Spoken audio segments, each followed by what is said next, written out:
Bonjour à tous et bienvenue dans cette nouvelle vidéo. Aujourd'hui, je l'ai appelée outils et médiumnité parce que j'aimerais qu'on parle de la place des outils dans l'utilisation, dans l'expérimentation de notre médiumnité. Parce qu'il y a quand même plein de fausses croyances, il y a quand même plein de petites choses que j'aimerais dénoncer. Et puis surtout, j'aimerais rappeler à certaines personnes qu'il y a toujours des outils dans la médiumnité. En fait, très sincèrement, ce qui déclenche cette envie de vidéo, c'est que parfois, j'ai pu me sentir jugée parce que j'utilisais des outils. En guidance, etc. On a pu notamment me faire remarquer qu'il y a plein de médiums énergéticiens qui proposent de la guidance sans utiliser de cartes, de support pour réaliser la guidance et qu'ils n'utilisent que leur capacité de clairaudience, de clairvoyance, etc. Ça emmène à un certain jugement de valeur et très sincèrement, pour moi, c'est dérangeant. Parce que ça ramène à cette image qui ne me plaît pas, hein, bien sûr, de médium surpuissant. Le médium n'est pas surpuissant. C'est quand même hyper important de le dire. Mais voilà, cette image que pour être un bon médium, on n'a pas besoin de support. Eh bien, je vais t'expliquer dans cette vidéo pourquoi, à mon sens, c'est du bullshit. Pourquoi, à mon sens, c'est complètement erroné. Parce que personnellement, j'ai des pratiques où je vais absolument utiliser aucun support et des pratiques où je vais en utiliser. Et je n'ai aucune honte à dire que j'utilise des supports parce que c'est toujours utile et dans l'intérêt de mon consultant. Je m'explique.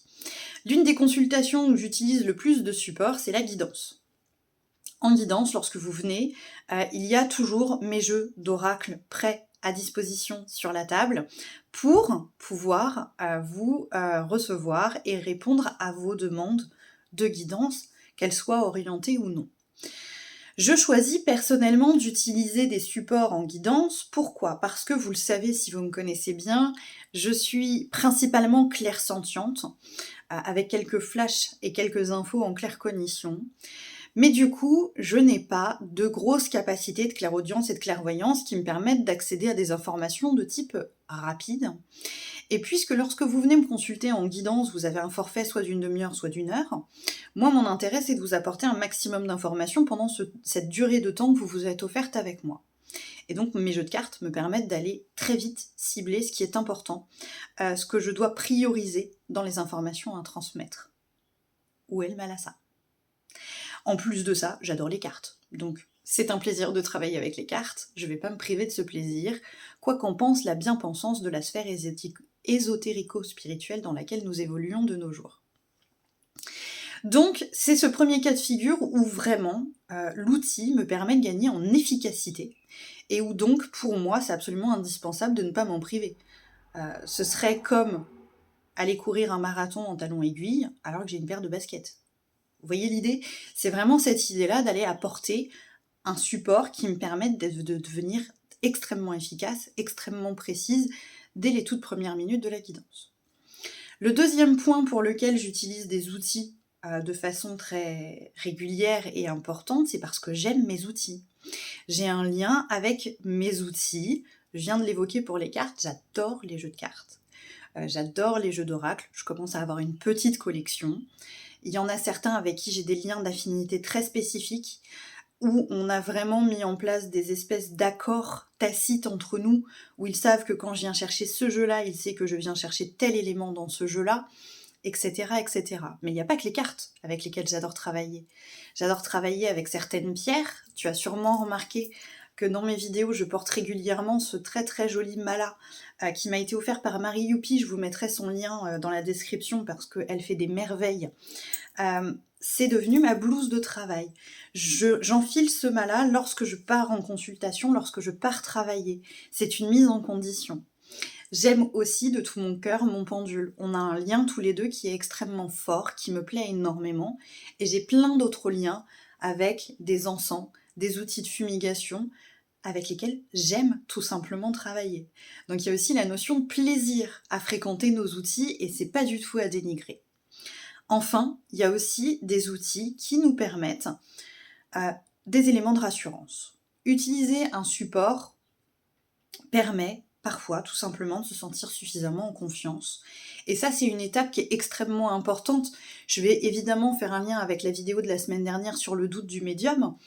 Utiliser des supports au départ pour valider qu'on est sur la bonne compréhension, qu'on a bien compris ce qu'on est en train de faire, pourquoi on est en train de le faire, comment on est en train de le faire, c'est absolument nécessaire. Donc forcément, si ton outil t'apporte un élément de confirmation, de rassurance, de validation, il est extrêmement important de ne pas t'en priver. Donc voilà, il y a principalement ces 3 points-là qui sont super importants. Efficacité, plaisir de travailler avec cet outil, et enfin les éléments de rassurance, de validation pour ne pas venir nourrir le doute en lien avec l'expérimentation de nos extrasens. Mais j'aimerais surtout rappeler à ceux qui prêchent le médium sans support qu'ils sont pour moi en partie dans le faux, puisque le premier support de notre médiumnité, c'est notre corps. Si tu es clairvoyant, c'est parce que tu as des yeux. Si tu es clairaudient, c'est parce que tu as des oreilles. Si tu es clairsentient, c'est grâce à ton corps. Donc, la médiumnité passe forcément par l'outil de notre corps. Et le corps est un outil dans la médiumnité. Donc, c'est important de dire qu'il y a toujours des outils. Il y a toujours ce que tu as compris. Il y a toujours ton expérience, il y a toujours ton mental et il y a toujours ton corps. Et ça, ce sont des outils qui sont, à mon sens, absolument obligatoires et qui est totalement impossible à enlever. Ainsi, j'invite simplement à conserver nos libertés d'expérimenter nos liens, nos canaux, nos médiumnités, par le biais qui nous plaît. Il y a des gens qui vont avoir envie d'utiliser le papier, le crayon, pour canaliser par le biais de l'écrit. Il y a des gens qui vont être heureux d'utiliser, comme moi, un oracle, un pendule. D'autres vont utiliser des supports d'art artistique pour expérimenter leur médiumnité. Est-ce qu'on vient reprocher à un peintre connecté d'utiliser de la peinture pour faire sa connexion, pour montrer sa connexion, pour montrer ce qu'il a reçu? Alors pourquoi on embête les cartomanciens à utiliser des cartes?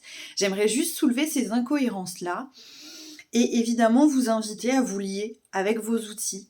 Si vous aimez les utiliser, c'est pas parce qu'il y a ces bien-pensances qu'il faut les enlever. Moi, je tiens par terminer en disant que je suis capable de faire une séance sans aucun outil, mais que je les utilise quand même au quotidien. En soins énergétiques, j'utilise rien. J'utilise uniquement le lien avec votre corps énergétique et ce qu'il a envie de me raconter. En guidance, j'utilise systématiquement des cartes. Ça ne veut pas dire que je suis moins bonne que quelqu'un qui n'en utilise pas. C'est juste que j'ai une autre façon de procéder et que j'aimerais qu'on se réouvre à cette capacité, à cette liberté de choisir comment on a envie d'expérimenter. Ce sera tout pour aujourd'hui. Évidemment, si tu as des questions, tu peux les laisser en commentaire. Si tu souhaites me contacter, je te rappelle qu'il y a le Linktree en bio avec tous les éléments pour pouvoir me contacter en privé si tu le souhaites. Et évidemment, le petit pouce bleu fait toujours plaisir et tu as la possibilité de t'abonner si tu en as envie. Une très belle journée et à bientôt.